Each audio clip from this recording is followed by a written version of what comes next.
السلام علیکم ویورز، آج ہم بات کریں گے ڈیریس ارطغرل کی سیزن 2 کے ایپیسوڈ نمبر 14 کے بارے میں۔ ایپیسوڈ 14 میں آپ دیکھیں گے جیسا کہ آپ جانتے ہیں ارطغرل کی زخمی ہاتھ کی وجہ سے جرگی میں فیصلہ ان کے حق میں نہیں آیا۔ یہ بات تربت اور ریشان کو بھی پریشان کی ہوئی ہے۔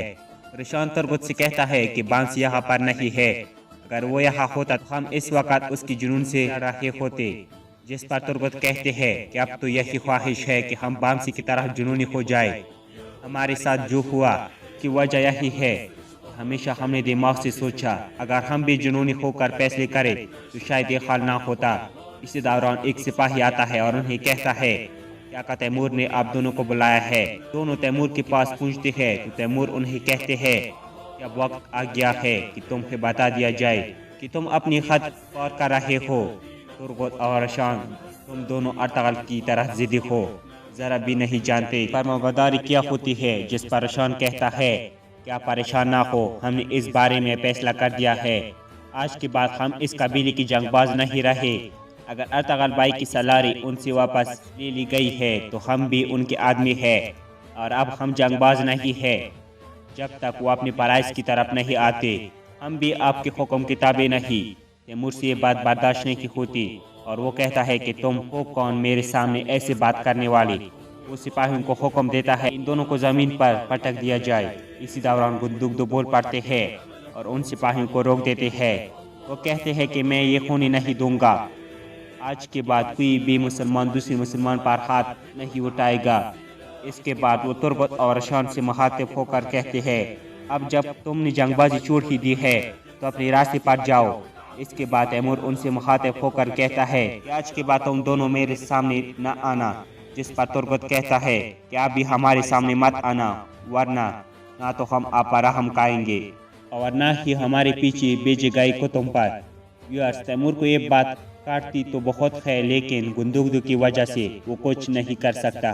ادھر ارطغرل بکیر غنی کے پاس آئے ہوئے ہیں اور اسے سارے حالات واقعات کے بارے میں بتاتے ہیں اور اسے یہ بھی بتاتے ہیں کہ میرے آخری اسرا تم اور عبد الرحمن ہی ہو۔ وہ عبد الرحمن میان کی سپاہی میں طریقے سے شامل کرنے کا کہتے ہیں۔ بکیر غنی سے کہتے ہیں میں تم ہماری مدد کرو گے۔ غنی اس پر حامی بھر دیتا ہے اور کہتا ہے کہ یہ راستہ مشکل تو ضرور ہے لیکن میں اسے کر کے دکھاؤں گا۔ ادھر رات کا وقت ہو گیا ہے۔ تربت اور ریشان دمیر چچا سے پوچھتے ہیں کہ ارطغرل بھائی ابھی تک کیوں نہیں آئے؟ جس پر دمیر چچا کہتے ہیں کہ ضرور کوئی وجہ ہے، ہمیں صبر سے کام لینا ہوگا۔ اسی دوران ارطغرل ان کے پاس پہنچتے ہیں۔ ارطغرل ان سے پوچھتے ہیں کہ میں نے سنا ہے کہ تم دونوں نے جنگ بازی سے دستبردار ہو گئے ہو۔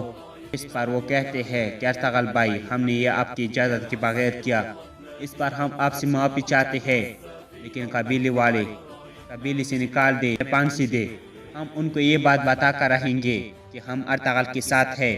اس پر ارطغرل کہتے ہیں کہ اگر واقعی میں تم میرے ساتھ ہو تیار ہو جاؤ، سب سے پہلے ہمیں عبد الرحمن کو آزاد کرنا ہے۔